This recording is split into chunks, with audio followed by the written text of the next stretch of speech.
Voltamos para o segundo bloco do programa Coletiva de Imprensa. Hoje recebemos o jornalista Sérgio Loredo para falar sobre a sua trajetória profissional, seja na mídia aqui em Bragança Paulista, também principalmente na grande mídia da capital. Sérgio, eu estava falando no primeiro bloco com você sobre algumas importantes coberturas que você fez, eu vou até elencá-las aqui. Libertadores de 1999, Palmeiras campeão. Libertadores de 2000, Palmeiras vice-campeão, sendo derrotado pelo Boca. Pan-Americano de 1995 e Olimpíada de Atlanta 96 nos Estados Unidos.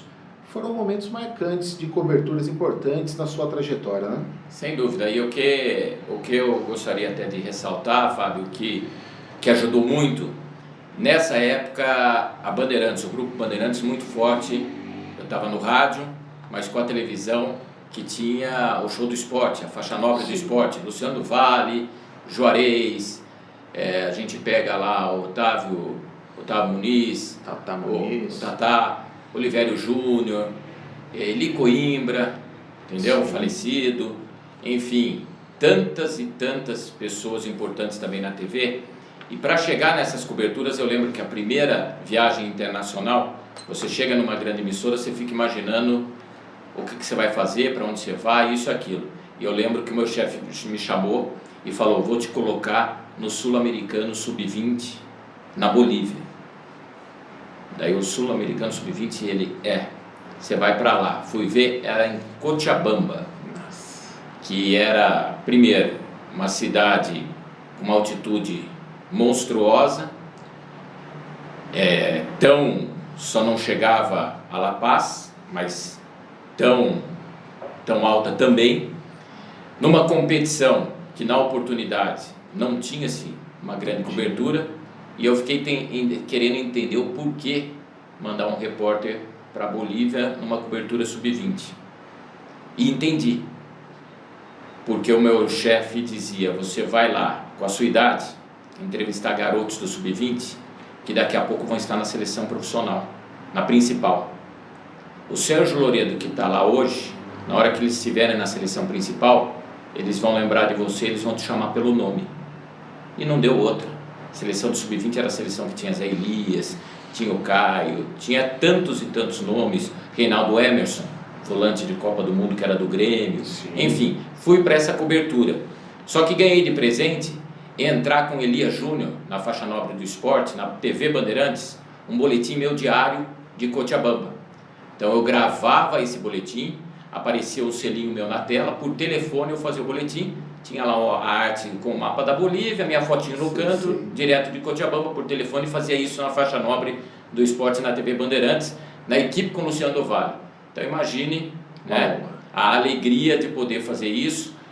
O Brasil foi campeão, para eu conseguir entrar no campo no dia da final, quase fui preso, porque trancaram o portão, eu era o único brasileiro lá da imprensa, e para descer da cabine, entrar para o campo, o portão todo fechado, e os policiais não queriam deixar eu passar, e eu falava que era brasileiro, que era da comitiva e tudo mais, não havia meio.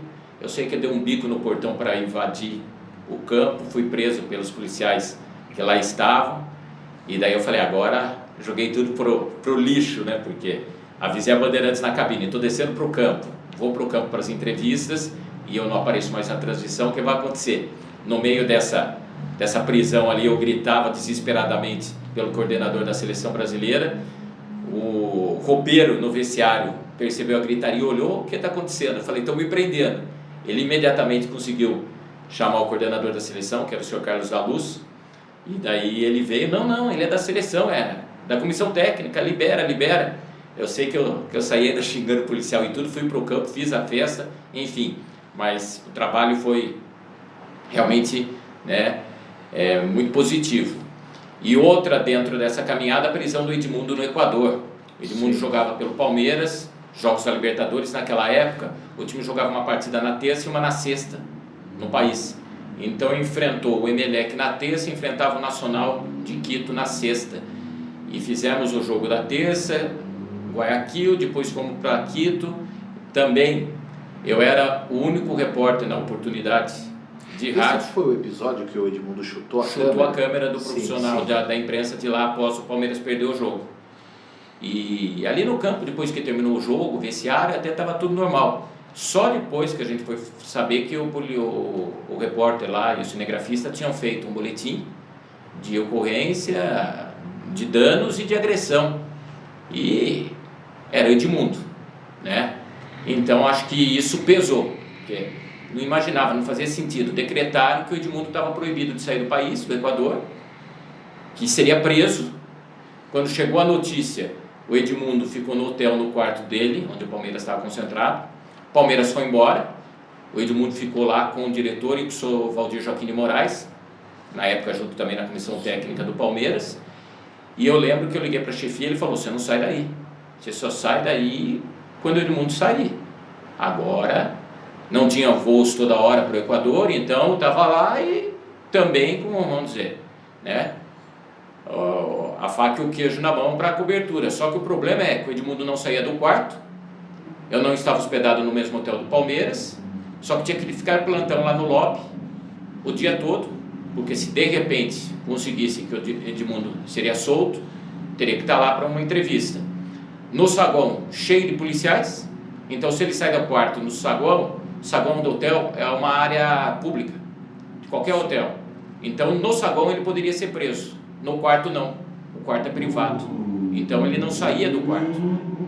Almoço não ia mais ao restaurante do hotel, era tudo no quarto. E isso por 2, 3 dias, e a diretoria do Palmeiras buscando meios para conseguir que o Edmundo fosse libertado.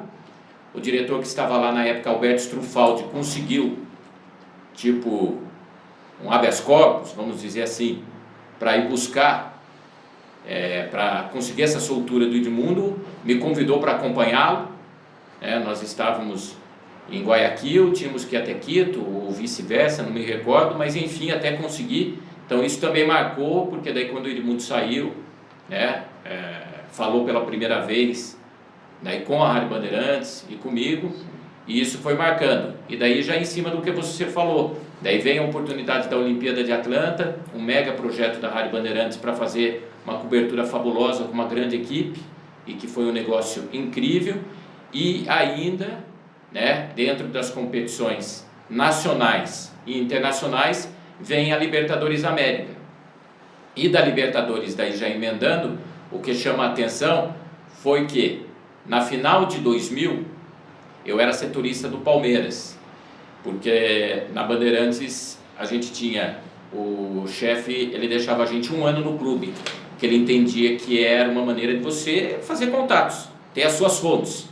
Rádio Globo todo mês girava os repórteres nos clubes, e a gente ficava cada ano num clube. Então fiquei por muito tempo no Corinthians, depois teve um período no São Paulo, mais menor, e estava no Palmeiras. E 2000 foi o ano do meu casamento, e eu casei no dia 16 de junho, e o Palmeiras jogava na Bombonera dia 14 de junho, na quarta-feira, com o Boca, e eu tinha a oportunidade de fazer em loco essa final pela Bandeirantes, já estava escalado. Só que o meu chefe falou que eu teria que viajar no sábado para o jogo da quarta, para fazer ambiente de Buenos Aires e toda a estrutura. E acontece que fui ameaçado, vamos dizer assim, pela minha esposa, que como que você vai viajar às vésperas do casamento com tanta coisa para resolver, e como que você vai embora para a Argentina? E você fica naquela, e agora, eu faço o quê? Vou viajar, tem casamento, vai dar confusão, não vou viajar, perco a oportunidade de fazer uma transmissão na Bombonera, final de Libertadores. O que eu faço? Pedi ao meu chefe, que não era mais o Sérgio Cunha na oportunidade, era o falecido Carbone, se eu não poderia viajar a Buenos Aires na terça e mandar outro repórter no sábado. Expliquei os motivos, compreendidos por ele na ocasião. Ele mandou o Quesada no sábado e eu cheguei na terça. Mesmo assim não foi fácil, porque a pressão do lado de cá foi grande, porque eu só retornei na quinta-feira, dia 15, num voo que chegou por volta de 8h30, 9 da noite em Guarulhos, vindo de Buenos Aires. E o meu casamento na terça, dia 16, no cartório, era às 10 da manhã. Então eu cheguei em São Paulo, 9 da noite do dia 15, para correr para Bragança, dormir na casa dos meus pais aqui, porque estava morando em São Paulo na época, para já casar logo pela manhã do dia 16. Deu tudo certo, hein?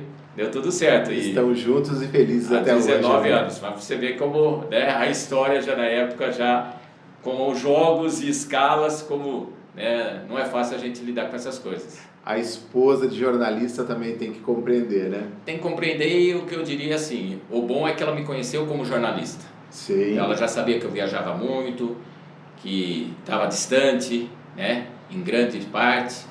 Então, na época de namoro, compreendeu isso, e depois de casado, né, com filhos e tudo mais, a pessoa que sempre segurou as pontas, né? Você longe, você a trabalho, mas a pessoa que daí, né, dando aquele suporte quando daí o pai não está presente e tudo mais. E acho que isso sempre também é muito gratificante, né? Saber que você tem uma pessoa assim ao seu lado que te ajuda, que te ajudou e que está, né, para todas as horas acompanhando. Manda um beijo para a Camila. Camila, Cacá, um beijo. Hoje com o Pietro, com a Maria Vitória, eles sabem da alegria, né, que o papai tem de estar nessa família, de continuar firme ao lado deles. Então acho que isso é muito gostoso, viu, Fábio? E mandar um abraço para a Camila, mandar um abraço para o Pietro, que eu já fiquei sabendo que é da minha tribo, jogador de basquete. Adora. E também a filhota que tenho visto que está debutando nas passarelas aí como modelo. Ela está na passarela como modelo, começou a cantar em coral, já gostava de cantar nos corais, começou a cantar em coral de igreja, enfim, gosta muito de música, né, gosta de cantar. Falou que agora é blogueira, tem o canal dela no YouTube lá. Que legal. Maria Vitória na Guerra, queria mudar o nome, ficou. Né, que é na luta, na batalha. Sim. E ela faz lá, agora ela faz maquiagem. Então anotem ali, depois o pessoal dá uma curtida lá, põe o sininho dela, compartilhe, que é o, né, no YouTube, like. Dá um like lá, porque a Maria Vitória na Guerra tem vários vídeos dela lá, muito legal. E o Pietro é apaixonado por basquete, você pede escalação para ele dos times da NBA, ele sabe mais, ele dá um banho em mim, gosta por causa do tio que sempre jogou basquete, jogava em Bragança pelo time que disputava regionais e tudo mais. Sim. E hoje ele está aí também no time da escola, enfim, toda semana joga, né, reúne aí com o pessoal mais velho, é apaixonado, basquete, gosta de outros esportes, mas o basquete é o xodó, é o que ele curte mesmo. E hoje já quase batendo aí 1,90 m. Eu tenho visto no estádio do Bragantino. Com 16 anos, então ele ficou, né? Tem que fazer o que gosta, né? Acho que na vida a gente tem que fazer o que gosta. Não adianta você falar, você tem que fazer isso ou aquilo. Eu sempre fui muito tranquilo nesse aspecto. Faz o que gosta, né? Desde que faça direito, desde que respeite o próximo, né? Respeite os mais velhos, respeite minha né? Acho que a educação é fundamental. E uma coisa que a gente sempre usou de falar de formação, de colégio, minha esposa sempre dizia, a avó dela como diretora de escola, que o aluno faz a escola, né? O aluno tem que levar a sua vontade, o seu conhecimento para a escola. Não adianta ser a melhor escola do mundo particular se o aluno chegar lá e ainda não tiver interesse nenhum em aprender. Então acho que isso vale muito, é isso que eu sempre falei aos meus filhos, é isso que eu sempre procurei fazer e que ajudou bastante, tenho certeza disso. Sérgio, ainda falando sobre coberturas esportivas, o amistoso Brasil e África do Sul, aquela história do Zagallo, do aviãozinho, que o técnico da África do Sul estava fazendo aquelas brincadeiras, o Zagallo meio que tomou aquilo ali como uma espécie de ofensa, fez o aviãozinho e deu o troco. Você cobriu esse jogo também? Estava lá, tive a felicidade, em 1996, né, foi talvez... Acredito que sim, depois da Bolívia, Cochabamba, daí sobrou a África do Sul. Sim. Você fala, legal, só que em 96, a África do Sul ainda eu lembro até hoje, e são coisas que acontecem, fazem parte. Sempre as emissoras de rádio, elas fazem as reservas de hotel, de passagem, de tudo, e sempre nós ficamos em condições muito boas, em termos de acomodações. Raramente você... tinha dificuldades em alguma coisa, então sempre com um aparato muito grande da emissora. Eu fui para a África do Sul sozinho, para cobertura internacional pela Rádio Bandeirantes, mas sem equipe. E eu me recordo que desde a chegada em Joanesburgo, ao descer no aeroporto, uma festa preparada para o Brasil, e estava lá o cônsul brasileiro e tal, e daí foi perguntar para a seleção onde estava hospedado e tudo mais, perguntaram onde estava hospedado, falei o nome do meu hotel, e era o hotel em Downtown, no centro de Joanesburgo, e eu já percebi que o cônsul estava muito preocupado quando eu falei, ele perguntou quem tinha feito a reserva, eu falei que no Brasil, e daí ele falou, olha, você não deveria ficar lá, a seleção brasileira estava num setor totalmente diferente, e eu questionei por quê, porque ele dizia que era um local muito perigoso, em questões de violência, a questão do apartheid ainda era muito recente. Sim. O Nelson Mandela. E pelas características, ele falou, pô, você pele clara, olho claro, tenha muito cuidado, E aquilo me causou uma certa preocupação, mas felizmente, né, pela estrutura dada para o hotel, para você ter uma ideia, se eu fosse sair do hotel, tinha uma galeria subterrânea, o hotel colocava um segurança para me acompanhar. Eles pediram para que eu não saísse com passaporte, que deixasse no hotel, com medo que pudesse ter alguma coisa, queimasse meu passaporte, enfim. Então tive alguns momentos de tensão, mas aí consegui também conhecer um sul-africano de nome Clive Chouza, que era um taxista da porta do hotel. Consegui contratá-lo fixo para ser meu motorista particular, com o dinheiro que eu tinha para pagar táxi. Era uma quantia que dava para pagar, e quando eu oferecia a ele o valor, ele ficou encantado, porque se ele recebesse, sei lá, 10, 15 dólares para trabalhar o dia inteiro, eu tinha 50 para oferecer a ele para ficar comigo.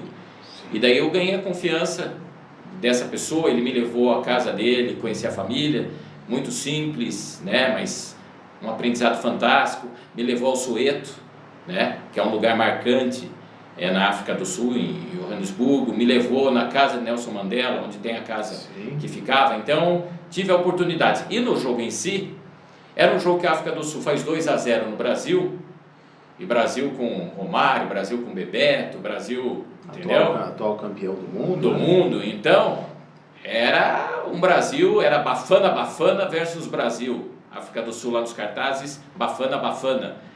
E a provocação era imensa, porque cada gol da África no primeiro tempo, o técnico sul-africano foi lá, fez a festa, e o Zagallo não se conteve. Quando o Brasil vira o jogo no segundo tempo, faz o 3-2, ele faz aquele aviãozinho fantástico, né? Jogo que tinha o Aldair, né? O Bebeto, eu tive a oportunidade no hotel ali de estar com eles também, então ficou marcado por isso, né? Porque era um período realmente ainda muito difícil, né? Até para o país, mas enfim, não tivemos problema algum, né? A seleção brasileira também, e lá na África do Sul, felizmente não tive problema algum, e repito, fiquei com esse Clive, e onde foi, eles falavam, a África do Sul falam muitos dialetos entre eles, então é difícil, você não consegue entender, nem todos falam inglês, mas eu lembro que o Clive, quando me levou ao Soweto mesmo, ele se apresentou dizendo que eu era um jornalista brasileiro e que eu estava lá para mostrar aquilo, em nenhum momento para denegrir a imagem, para menosprezá-los, muito pelo contrário.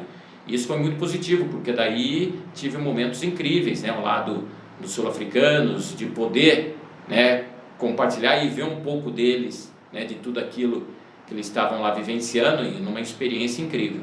Sérgio, também você teve uma passagem um bom tempo na Sport TV, um canal que hoje faz um trabalho muito forte na cobertura do futebol, principalmente, e naquela época já vinha crescendo. Como é que foi essa experiência? Então, trabalhando na Rádio Bandeirantes, surgiu a oportunidade, antes do Sport TV, de eu fazer PSN, que era o Pan American Sports, um canal que foi montado também ali muito rápido, mas tive uma oportunidade na TV, que era a equipe com o Mauro Betting, Osmar de Oliveira e com o Petri, Antônio Petri.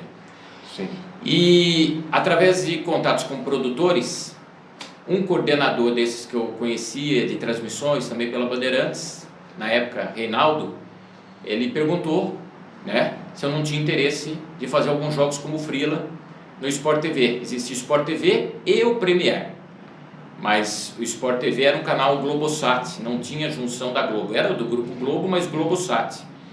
E na oportunidade eu conversei com o meu chefe na Bandeirantes, que era o Sérgio Cunha, e o Sérgio falou: Loredo, o futuro é televisão, o rádio é muito bom, mas tem que placar televisão, pode fazer, veja lá com ele as escalas e tal. E eles começaram a me escalar em transmissões esportivas, então não era um repórter do dia a dia no Sport TV, mas toda semana eu tinha no mínimo 1, 2 jogos para ser feitos, e comecei a fazer basquete, comecei a fazer vôlei, comecei a fazer coisas que jamais imaginei, hóquei em linha, né? Fui fazer pré-olímpico de judô, fui fazer open de tênis. Então, competições, eventos foram surgindo em entrevistas pelo Sport TV, paralelamente com a Bandeirantes. Eu não deixei de ser repórter da Bandeirantes, mas as escalas a gente conseguia compartilhar. Meu chefe da Bandeirantes até falava: veja lá qual jogo você vai fazer no final de semana no Sport TV e me avisa para eu tentar remanejá-lo aqui, né? Então isso foi muito positivo também, né? Foi importante de ter uma pessoa, por isso que eu falo, o meu chefe Sérgio Cunha foi mais do que um chefe, porque é uma pessoa que a gente aprendeu a gostar, e ele tinha um quesito que, dentro desse quadro Bandeirantes para falar, que foi a minha ida à Holanda, porque eu não ia para a Holanda para fazer Amsterdã, para fazer Holanda e Brasil em 1998. Só que lá as escalas funcionavam de que forma? Ele pegava cada repórter e colocava num jogo internacional. Então, o seu Sérgio Loreto foi agora para a Bolívia, agora o próximo jogo fora vai ter o Quesada, depois vai ter o Sabella, depois vai ter o Capriotti, depois vai ter o Eduardo Afonso. Daí o outro, Sérgio Loreto. Então, não tinha escolha. A escolha era a tabela, tá? E ele nos passou que você podia pedir quantas folgas quisesse. Você sairia de qualquer escala que você tivesse, mas que sair você saía. Para entrar você não pedia para entrar, ele decidia. Era um método dele. Só que a gente foi aprender esse método na pele. Por quê? Você pede um sábado para ficar de fora de uma escala de um jogo, porque é aniversário do seu filho, um exemplo. Certo. Imediatamente ele tirava você, tá? Só que daí depois, se tinha um clássico na semana seguinte, que você sabia que era o seu, você não tinha mais a certeza se você ia estar ou não. E o que aconteceu, né? Dentre essas mudanças, o Ricardo Capriotti ia fazer o jogo do Brasil na Espanha, aquele jogo do Rogério Ceni, goleiro, que dizem que ele falhou, não falhou. O jogo com o Barcelona. Exato. E o Capriotti ele estava previsto na escala para ir a esse jogo, tá? Mas esse jogo seria daqui a um mês, enfim. Antes disso, no final de semana, o Capriotti pediu ao Sérgio Cunha se poderia não trabalhar no final de semana, que era aniversário do filho. Ele morava em Osasco e tal, mal imaginava o Capriotti o que iria acontecer, né? E pediu, o Sérgio imediatamente tirou. E quando o Sérgio tirou, quem estava de folga naquele final de semana era o Sabella. E ele chamou o Sabella para cobrir a folga do Capriotti nos jogos. E tocou a bola. Passado 2, 3 semanas, tal, quando vem os preparativos para o jogo da Espanha, e tem a escala sequencial, o Sérgio Cunha comunicou ao Capriotti que ele não ia à Espanha. Foi escalado era o Sabella. O Capriotti quando olhou, mas por quê? Não tem? O que aconteceu? Daí o Sérgio até falou, ó, eu já falei para vocês, não questione a escala, vocês pedem para sair, para entrar sou eu que coloco, não adianta você espernear, mas se você insistir eu vou falar. Não, mas o que foi? Lembra aquele final de semana que você ficou de boa na sua casa, que você pediu, filho e tudo mais? Então, eu tirei um outro repórter que também poderia estar de boa com a família para vir para o seu lugar. Agora nada mais justo do que você dar o seu lugar para essa pessoa que te ajudou e tudo mais. E assim aconteceu. E daí com essa mudança, Capriotti passou para um outro jogo, ele não deixou, e depois ele... Na época, imagine o sentimento, né? Acho que, nunca mais a gente aprendeu lá, nunca vão pedir folga, nunca vão pedir para sair de escala. E o Sérgio dava risada, que ele falava, mas eu não sou assim, eu não sou, né? Esse terror que vocês acham. Carrasco. Mas era uma pessoa, né? É uma pessoa muito do bem, até hoje eu tenho contato, ele vem em casa, vou à casa dele, enfim, é fantástico. Mas são histórias que ficaram marcadas e surgiu a oportunidade de eu ir para Holanda daí nessas mudanças de escala, porque daí alterou, veio a Holanda, que foi Brasil-Holanda também, um grande jogo 2-2, com Mário marcando para a seleção, Amsterdã Arena, né? E daí foi muito legal, porque também esse não jogo era... foi um dos preparativos para a Copa da França, não foi? Foi. Na Copa da França, eu tinha feito antes uma Copa Ouro nos Estados Unidos, Miami e Los Angeles, que era o time do Zagallo, que o Brasil acabou sendo eliminado daí, se eu não me engano, para Honduras na reta final, enfim, e acabou tropeçando. E teve esse jogo também daí com a Holanda, né, que foi o jogo também daí que houve empate, mas um grande jogo. A seleção holandesa, uma seleção fantástica. Ótimo. Né? E o Brasil, da mesma forma, estava lá com o Zagallo, mas era uma seleção que, né, já tinha Rivaldo, enfim, uma seleção também, né, César Sampaio, então foi muito legal. Estão gostando da entrevista com o jornalista esportivo Sérgio Loredo? Muito bacana, muita informação, muita história para contar. Hoje nós vamos ficando por aqui no programa Coletiva de Imprensa, mas voltamos na próxima sexta-feira às 8 da noite com a segunda parte da entrevista com o jornalista Sérgio Loredo. Fique com a gente. Próxima sexta-feira, a segunda parte da entrevista com Sérgio Loredo. Não perca. Uma boa noite a todos e um ótimo final de semana.